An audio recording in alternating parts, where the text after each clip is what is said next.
सभी को नमस्कार। एक बार पुनः स्वागत है आपका हमारे YouTube चैनल पर। तो प्रिय विद्यार्थियों, इस वीडियो में हम अध्ययन करने वाले हैं कक्षा 4 तथा 5 की जो हिंदी विषय की लेटेस्ट कार्य पुस्तिका है, इसके कार्यपत्रक संख्या 91 से लेकर के 95 तक का तथा आकलन 17 का सॉल्यूशन इस वीडियो के माध्यम से हम करेंगे। तो प्रिय विद्यार्थियों, देखते हैं सबसे पहले कार्यपत्रक 91 का सॉल्यूशन। इस कहानी को पढ़ते हुए जो विराम चिन्हों का प्रयोग करना है और समझना है। तो यहाँ पर जो विराम चिन्ह देखते हैं, इनका जो प्रयोग करते हुए ये कहानी दी गई है। तो यहाँ पर जो है ये पूर्ण विराम है, ये पूर्ण विराम है, यहाँ पर इन्वर्टेड कॉमा है, यहाँ पर पूर्ण, ये प्रश्नवाचक चिन्ह है। इन सभी का ये प्रयोग किया गया है, प्रश्नवाचक चिन्ह। अब आगे 2 नंबर प्रश्न देखते हैं। कहानी को पढ़कर नीचे दी गई तालिका को भरिए और इसमें अपने साथी या शिक्षक की मदद भी ले सकते हैं। तो यहाँ पर जो ये चिन्ह है, चिन्ह का नाम लिखना है। तो जैसे ये पूर्ण विराम का चिन्ह है, यहाँ पूर्ण विराम जैसे इसका वाक्य में प्रयोग करना है, एक खरगोश था। इसी प्रकार यह प्रश्नवाचक चिन्ह है, यहाँ प्रश्नवाचक लिखना है। और क्यों ना दुकानदार से मांगे मांग लूँ, दुकानदार से मांग लूँ, क्यों, यहाँ प्रश्नवाचक आया है तो यहाँ पर भी आपको प्रश्नवाचक लिखना है, प्रश्नवाचक चिन्ह बनाना। इसी प्रकार यह अल्प विराम है, यह सोचने लगा। इस प्रकार इसको पूर्ण करना। अगला है, नीचे लिखे वाक्य में पूर्ण विराम लगा है, आप इनको इस प्रकार लिखिए कि इनके प्रश्नवाचक चिन्ह लग जाए। तो यहाँ पर जैसे ही आपको प्रश्नवाचक प्रश्न बनाना है, तो जैसे राम आम खाता है, तो राम क्या खाता है, यहाँ पर पीछे लगाना है को प्रश्नवाचक चिन्ह।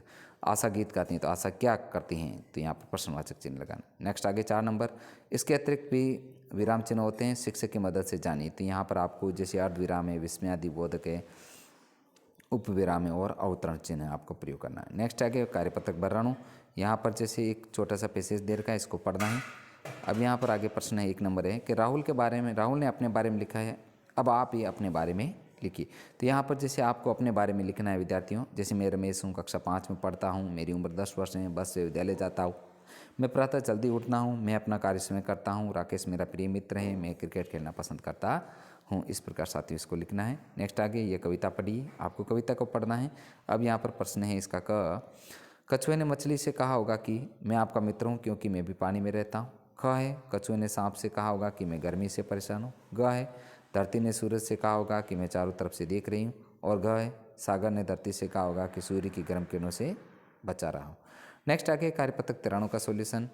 नीचे दिए गए गद्यांश में रिक्त स्थानों की पूर्ति कीजिए। तो यहाँ पर कुछ शब्द दे रखे हैं, इनका प्रयोग करते हुए आपको रिक्त स्थानों की पूर्ति करनी है। तो यहाँ पर आएंगे बीच में, जैसे मेरे पिताजी अध्यापक हैं, वे प्राथमिक कक्षाओं को हिंदी पढ़ाते हैं, उनका प्रिय विषय हिंदी है, वे घर आकर घर के काम में माताजी का हाथ बटाते हैं, वे मुझे पढ़ाते हैं, वे अच्छे अध्यापक हैं, वे मुझे हिंदी सिखाते हैं, हमें बाजार घुमाने ले जाते हैं। इस प्रकार साथियों इसको पूर्ण करना है।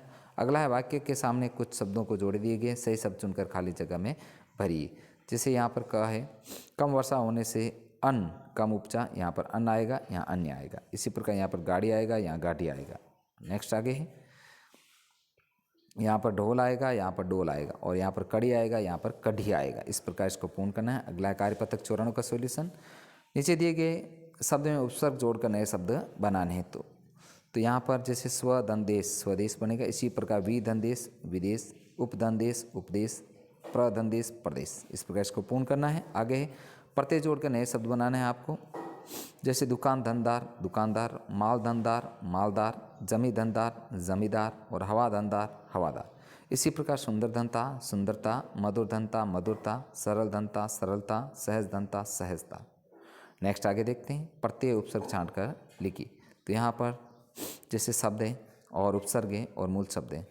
तो जैसे शब्द है सपूत, उपसर्ग होगा स धन पूत सपूत, सुधन गम सम गम सुगम, विधन ज्ञान विज्ञान बनेगा, समधन कोण समकोण, अपधन मान अपमान। इसी प्रकार थानेदार शब्द दे रखा है, तो थाने धनदार, जादू धन घर जादूगर, बच्चा धन बचपन, अपना धनपन अपनापन, और मिल धन आवट मिलावट। नेक्स्ट आगे है कार्यपत्रक 95 का सॉल्यूशन। यहाँ पर जो एक चंदा और सूरज की बातचीत है, और आपको भी आगे बातचीत को बढ़ाना है। तो यहाँ पर जैसे चांद ने कहा कैसे हो सूरज दादा, सूरज ने कहा मैं बिल्कुल ठीक हूँ, आप बताओ।